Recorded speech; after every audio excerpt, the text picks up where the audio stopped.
God, why are you having me to be like this or to be in this environment? He ain't doing it for you to be like him, but he's doing it when you're free of people that... Come on, Bishop. You preaching, Bishop. It's all right. He raises him up. That's all right.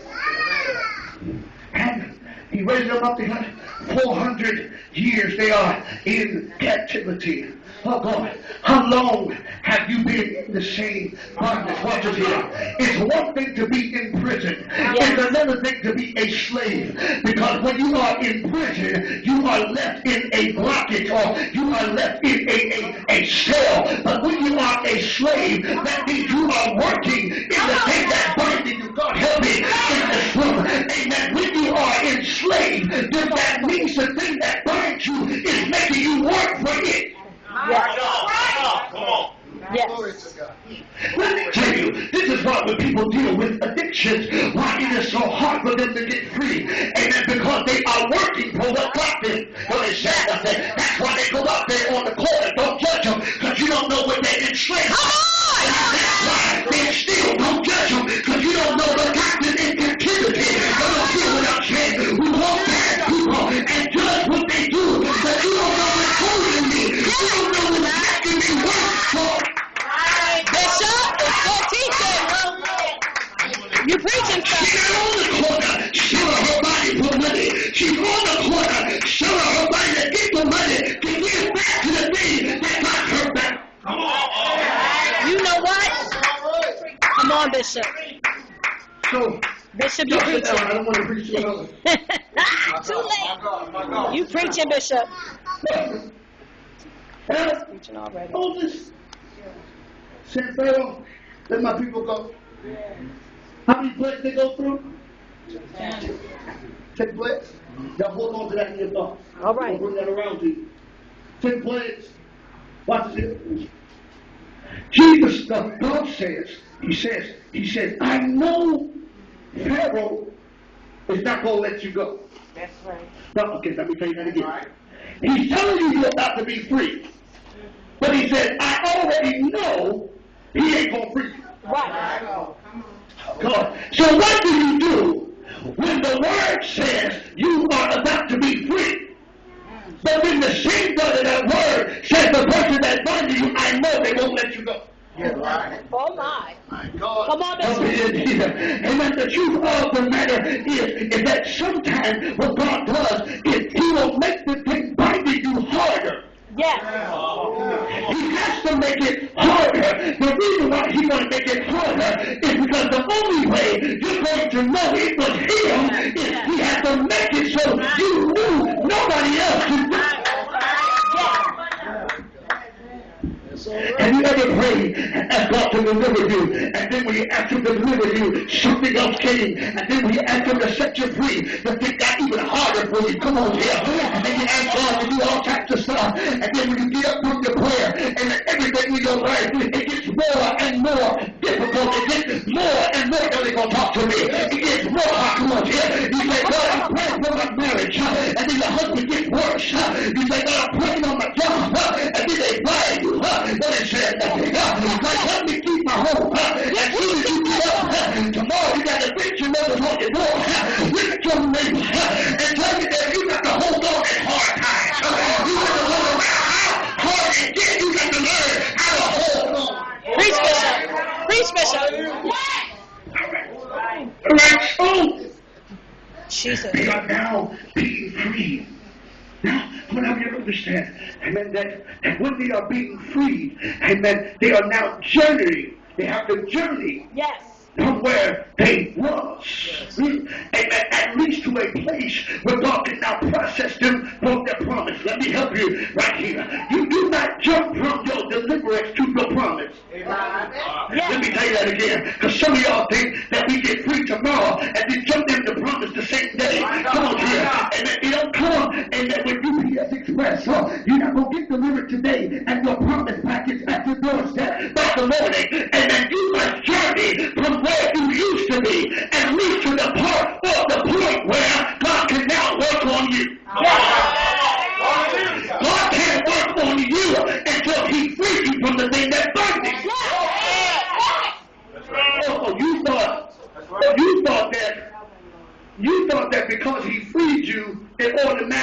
promise. No. No, it is problem. It is process. It is promise. It is, no, wait. It is problem. It is process. It is practice. It is promise. Let me tell you that again. It is your problem. It is then at that point, once you get your problem done, it is process. God help me. In the process, you must learn how to practice what he is processing you in, so that when you get to your promise, you won't now become a problem in the promise. But it's saying nothing because you missed the process in the process. Now you're back in a new garment today. Come on, Bishop. They better take me. They won't come again. Huh. That's a moment. Oh, my God. Now moving forward. Well, watch it here. They are moving forward because it goes to the 10 plagues. Let me tell you, it took 10 plagues for Pharaoh to let them go. How are talking to me? I'm talking about, you know you're in a bad situation when God moves, and the thing that God moves in is still not moved to move you out. Okay, y'all listen to this right here. I'm trying to tell you that the heart of Pharaoh was so hard that he was willing to sacrifice almost everything in the kingdom being affected as long as he could not let the Israelites go. Y'all ain't gonna talk to me. Can I tell you there's some things that is binding you that will sacrifice everything just to keep you bound? Come on, here.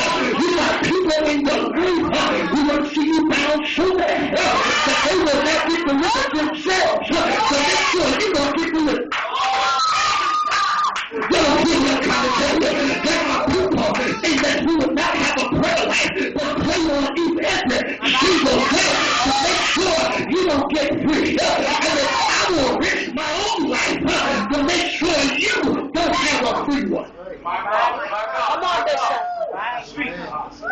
You preaching for Let me let you wondering, could they really hate me that much? that much. Look at the man to tell you, but yeah. Watch this. Yes, Lord. It took God to touch a life that Pharaoh brought in order for him to let the life he had go. Okay, let me tell you that one more time. I think I missed it. In order for Pharaoh to understand it's time to let these people go, God had to touch his own children. Some of the reasons why there's some people who they ain't gonna let you go till God touch their house. And then when God touch their house, then they will understand maybe I need to back up off this for a little bit. They're talking to me. And if they messing with you, trying to kill your joy, trying to suppress your spirit, and trying to oppress your happiness, come on here, and they're trying to detour your commitment. And God will keep doing it as long as God don't touch them in their house. But I'm here to prophesy right now, and I feel what come out here. I feel what about to move in the house of your enemies.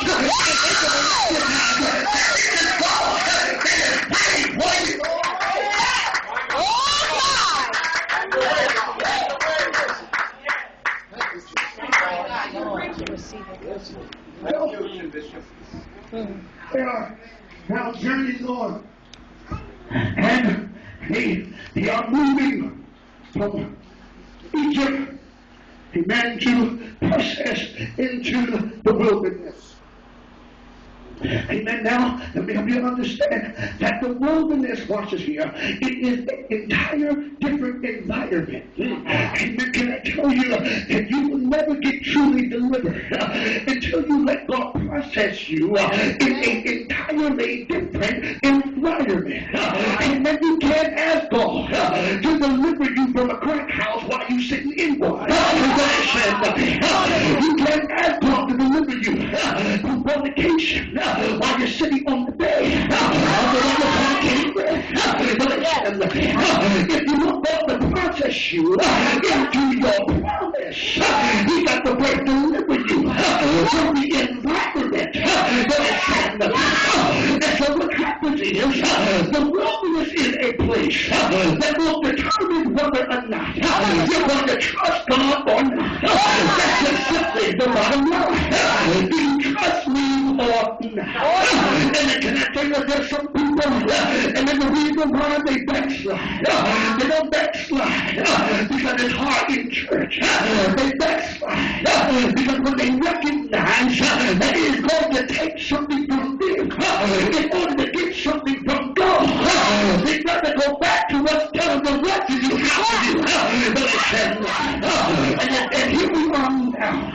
We're in the text where they're trying to move forward. And they're trying to move forward. They recognize that Pharaoh is on his way after them. Can I tell you that some of your deliverance is not going to come easy? And even though they let you go, there is something in their heart that makes them still want to pursue after you. There is some of it in you. They recognize that you're at a certain distance. Their heart begins to get even worse. And to the point now that if we can't enslave them, then let's just kill them. Well, it sounds like it here. Come on, so because we can't hold you down, then we'd rather put you in a grave. Well, they said nothing. And so what Pharaoh does is he says, let's get the best chariots that we have. The ones watches here, not the ones that look good, but the ones that move fast. Don't get the ones with the big wheels. Get the ones with the smaller ones. Because we can maneuver past them through the desert to get there. But here they are now. And then Egypt is now at the brook. They are now at the sea. And the one thing look in the world, are we going to do? We got problems coming for us. And we got a problem before us. But it's when you're trying to get free, and you got your enemy chasing you, and you got something blocking you, I'm stuck now.